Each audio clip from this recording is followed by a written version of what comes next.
The Yosemite by John Muir. Chapter 6a. The Forest Trees in General. For the use of the ever-increasing number of Yosemite visitors who make extensive excursions into the mountains beyond the valley, a sketch of the forest trees in general will probably be found useful. The different species are arranged in zones and sections, which brings the forest as a whole within the comprehension of every observer. These species are always found as controlled by the climates of different elevations, by soil, and by the comparative strength of each species in taking and holding possession of the ground. And so appreciable are these relations, the traveler need never be at a loss in determining within a few hundred feet his elevation above sea level by the trees alone. For, notwithstanding some of the species range upward for several thousand feet and all pass one another more or less, yet even those species possessing the greatest vertical range are available in measuring the elevation, inasmuch as they take on new forms corresponding with variations in altitude. Entering the lower fringe of the forest, composed of Douglas oaks and Sabine pines, the trees grow so far apart that not 1/20th of the surface of the ground is in shade at noon. After advancing 15 or 20 miles toward Yosemite, and making an ascent of from 2,000 to 3,000 feet, you reach the lower margin of the main pine belt, composed of great sugar pine, yellow pine, incense cedar, and sequoia. Next you come to the magnificent silver fir belt, and lastly to the upper pine belt, which sweep up to the feet of the summit peaks in a dwarfed fringe, to a height of from 10,000 to 12,000 feet. That this general order of distribution depends on climate as affected by height above the sea is seen at once, but there are other harmonies that become manifest only after observation and study. One of the most interesting of these is the arrangement of the forest in long curving bands, braided together into lace-like patterns in some places and outspread in charming variety. The key to these striking arrangements is a system of ancient glaciers.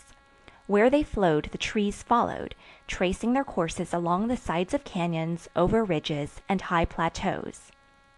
The cedar of Lebanon, said Sir Joseph Hooker, occurs upon one of the moraines of an ancient glacier. All the forests of the Sierra are growing upon moraines, but moraines vanish like the glaciers that make them. Every storm that falls upon them wastes them, carrying away their decaying, disintegrating material into new formations, until they are no longer recognizable without tracing their transitional forms down the range from those still in process of formation in some places, through those that are more and more ancient and more obscured by vegetation and all kinds of post-glacial weathering. It appears, therefore, that the Sierra forests indicate the extent and positions of ancient moraines as well as they do belts of climate. One will have no difficulty in knowing the nut pine, Pinus sabiniana, for it is the first conifer met in ascending the range from the west, springing up here and there among Douglas oaks and thickets of ceanothus and manzanita, its extreme upper limit being about 4,000 feet above the sea, its lower about from 500 to 800 feet. It is remarkable for its loose, airy, wide-branching habit and thin gray foliage. Full-grown specimens are from 40 to 50 feet in height and from 2 to 3 feet in diameter.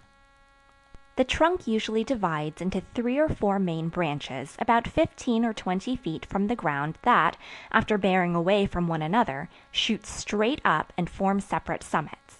Their slender, grayish needles are from 8 to 12 inches long, and inclined to droop, contrasting with the rigid, dark-colored trunk and branches. No other tree of my acquaintance, so substantial in its body, has foliage so thin and pervious to the light. The cones are from 5 to 8 inches long, and about as large in thickness. Rich chocolate brown in color, and protected by strong, down-curving nooks, which terminate the scales. Nevertheless, the little Douglas squirrel can open them. Indians climb the trees like bears and beat off the cones or recklessly cut off the more fruitful branches with hatchets, while the squaws gather and roast them until the scales open sufficiently to allow the hard-shell seeds to be beaten out. The curious little Pinus attenuata is found at an elevation of from 1,500 to 3,000 feet, growing in close groves and belts. It is exceedingly slender and graceful, although trees that chance to stand alone send out very long, curved branches, making a striking contrast to the ordinary grove form.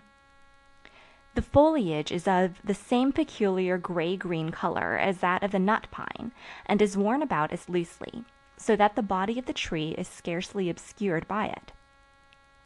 At the age of 7 or 8 years it begins to bear cones and whorls on the main axis, and as they never fall off, the trunk is soon picturesquely dotted with them. Branches also soon become fruitful. The average size of the tree is about 30 or 40 feet in height and 12 to 14 inches in diameter. The cones are about 4 inches long and covered with a sort of varnish and gum, rendering them impervious to moisture. No observer can fail to notice the admirable adaptation of this curious pine to the fire-swept regions where alone it is found. After a running fire has scorched and killed it, the cones open and the ground beneath it is then sown broadcast with all the seeds ripened during its whole life. Then up spring a crowd of bright, hopeful seedlings, giving beauty for ashes and lavish abundance. The sugar pine, king of pine trees. Of all the world's 80 or 90 species of pine trees, the sugar pine, Pinus lambertiana, is king, surpassing all others, not merely in size, but in lordly beauty and majesty. In the Yosemite region, it grows at an elevation of from 3,000 to 7,000 feet above the sea, and attains most perfect development at a height of about 5,000 feet. The largest specimens are commonly about 220 feet high and from 6 to 8 feet in diameter, 4 feet from the ground, though some grand old patriarch may be met here and there that has enjoyed 6 or 8 centuries of storms and attained a thickness of 10 or even 12 feet, still sweet and fresh in every fiber. The trunk is a remarkably smooth, round, delicately tapered shaft, straight and regular as if turned in a lathe, mostly without limbs, purplish-brown in color and usually enlivened with tufts of a yellow lichen. Toward the head of this magnificent column, long branches sweep gracefully outward and downward, sometimes forming a palm-like crown, but far more impressive than any palm crown I ever beheld. The needles are about 3 inches long in fascicles of 5, and arranged in rather close tassels at the ends of slender branchlets that clothe the long, outsweeping limbs.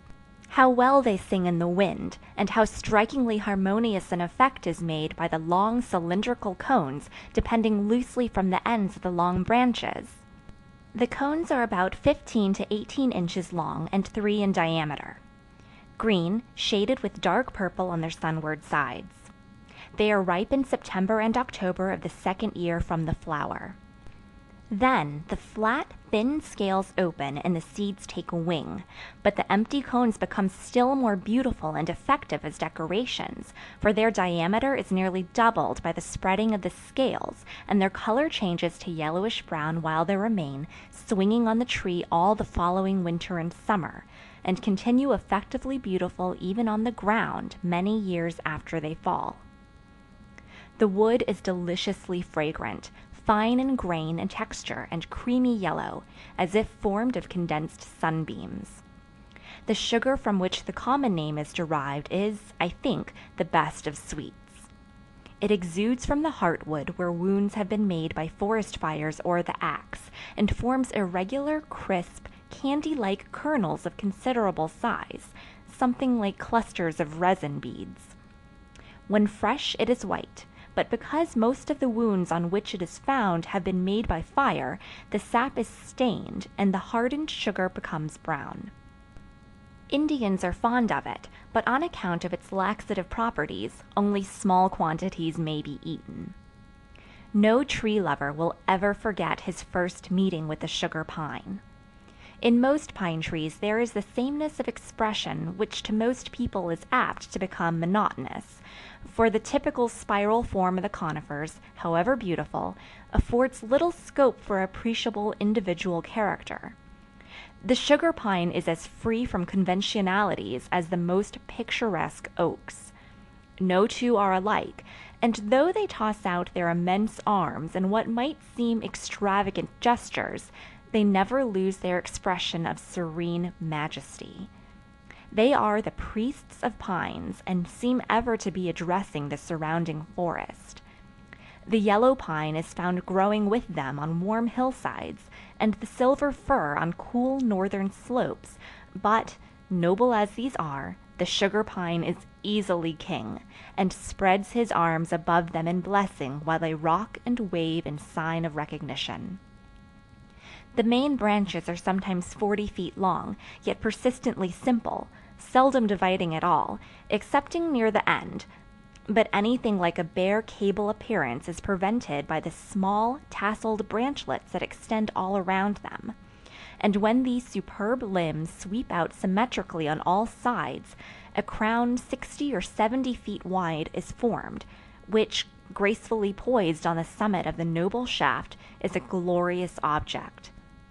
Commonly, however, there is a preponderance of limbs toward the east, away from the direction of the prevailing winds. Although so unconventional when full grown, the sugar pine is a remarkably proper tree in youth, a strict follower of coniferous fashions, slim, erect, with leafy branches kept exactly in place, each tapering in outline and terminating in a spiry point. The successive forms between the cautious neatness of youth and the bold freedom of maturity offer a delightful study.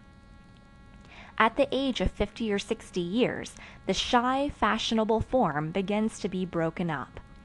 Specialized branches push out and bend with the great cones, giving individual character that becomes more marked from year to year. Its most constant companion is the yellow pine.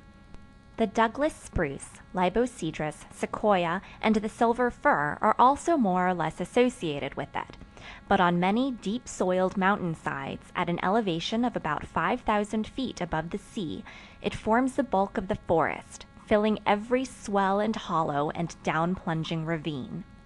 The majestic crowns, approaching each other in bold curves, make a glorious canopy through which the tempered sunbeams pour, silvering the needles, and gilding the massive boles and the flowery, park-like ground into a scene of enchantment. On the most sunny slopes, the white-flowered, fragrant chamaebatia is spread like a carpet, brightened during early summer with the crimson sarcodes, the wild rose, and innumerable violets and gilias.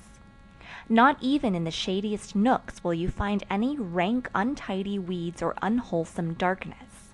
In the north sides of ridges, the boles are more slender, and the ground is mostly occupied by an underbrush of hazel, ceanothus, and flowering dogwood, but not so densely as to prevent the traveler from sauntering where he will, while the crowning branches are never impenetrable to the rays of the sun, and never so interblended as to lose their individuality. End of chapter 6a.